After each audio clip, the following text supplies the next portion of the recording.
Tapi kalau misal pakai bahasa Indonesia aja Pak Ustadz. Ya Allah, jauhkan aku dari setan. Ya kalau dalam proses Dr. Richard belajar oke, tapi jangan berlarut-larut maksudnya. Nah, kapan kita bisa bahasa Indonesia full?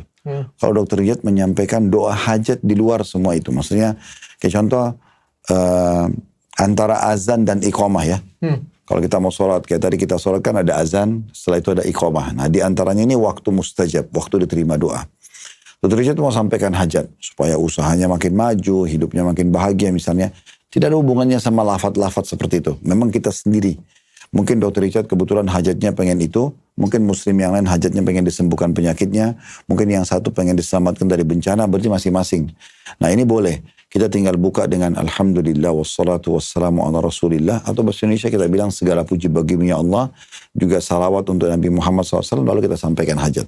Nah, itu boleh dalam bahasa Indonesia. Dalam bahasa daerah pun tidak apa-apa. Karena kayak gini Pak Ustadz. Saya yakin Allah itu kan maha besar Pak Ustadz. Masa Allah cuma mengerti bahasa Arab? Kan nggak mungkin Pak Ustadz.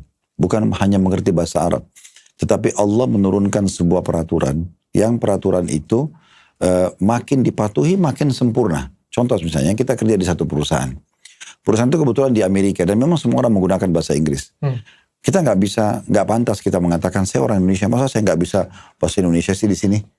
Nah sementara memang negara itu pakai bahasa Arab. Peraturan perusahaan itu pakai bahasa Inggris maksud saya. Peraturan juga pakai bahasa Inggris. Ya harusnya kita ikutin. Nah orang yang mau mengikutin itu, dia belajar aja kan dia bisa. Nah seperti itu kurang lebih. Walaupun mungkin on proses.